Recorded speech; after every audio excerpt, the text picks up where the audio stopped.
Israel बोरिया बिस्तर समेट रहा है। गाजा में ट्रंप का पीस प्लान नेतन्याहू की बमबारी पर भारी पड़ा है, लेकिन नेतन्याहू की जो युद्ध वाली नाक ऊंची थी, उसकी शक्ल सूरत 24 घंटे में पूरी तरह बदल चुकी है। नेतन्याहू बैकफुट पर हैं। नेतन्याहू न सिर्फ गाजा में पीछे हटे हैं, नेतन्याहू ने न सिर्फ लेबनान की जमीन से अपनी फौज वापस बुलाई, नेतन्याहू न सिर्फ यमन पर एक्शन लेने से घबरा रहे हैं, नेतन्याहू कतर से भी दोहा पर गिराए गए बंकर बस्टर बमों के लिए माफी मांग चुके हैं। लेकिन नेतन्याहू बैकफुट पर हैं और इसे लेकर सबसे बड़ी खबर व्लादिमीर पुतिन ने दी है। व्लादिमीर पुतिन ने बड़ा दावा किया है। दावा ये कि इजराइल ने उनसे गुजारिश की है कि ईरान को एक मैसेज दे दें। मैसेज ये कि इजराइल अब ईरान के साथ युद्ध नहीं चाहता। यानी इजराइल पुतिन के जरिए खामनेई से कह रहे हैं कि अब वो युद्ध नहीं करना चाहते। यानी इजराइल पुतिन के जरिए खामनेई से कह रहा है कि अब वो युद्ध नहीं करना चाहता। पुतिन का ये दावा नेतन्याहू को लेकर बहुत बड़ा सिग्नल दे रहा है। 13 जून को ईरान और इजराइल का जो युद्ध शुरू हुआ था, जब ईरान की मिलिट्री लीडरशिप को एक झटके में इजराइल ने खत्म कर दिया था, और उसके बाद ईरान के मिसाइलों ने वही हाल तेल अवीव और हाइफा जैसे इजरायली शहरों का किया।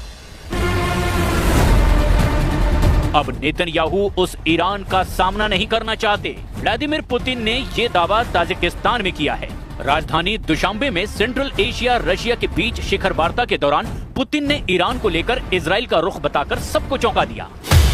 ईरान को लेकर नेतन्याहू का नया खौफ वर्ल्ड मीडिया में सुर्खियां बन रहा है। पुतिन के हवाले से यही खबर छप रही है कि नेतन्याहू अब ईरान से युद्ध नहीं चाहते। ईरान को लेकर नेतन्याहू की मजबूरी क्या है? ईरान को लेकर नेतन्याहू क्यों इतने बेबस नजर आ रहे हैं? इस वक्त नेतन्याहू की स्थिति गाजा से लेकर तेहरान तक क्यों कमजोर नजर आ रही है? इसे समझने के लिए पुतिन और नेतन्याहू के बीच 7 अक्टूबर को ही फोन कॉल की कुछ डिटेल समझ लीजिए।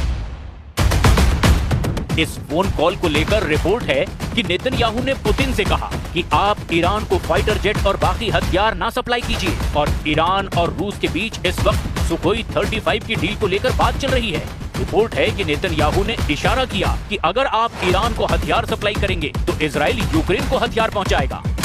इस फोन कॉल की सबसे अहम बात यह है कि नेतन्याहू इस वक्त कमजोर नहीं दिखना चाहते। वो बताना चाहते हैं कि गाजा से लेकर ईरान तक युद्ध को लेकर जो कुछ हो रहा है वो उनकी शर्तों के हिसाब से हुआ है। हमास को लेकर नेतन्याहू ने ऐसी बात कह दी है जिससे उनके हमास के खिलाफ स्ट्राइक रेट पर सवाल उठना लाजमी है।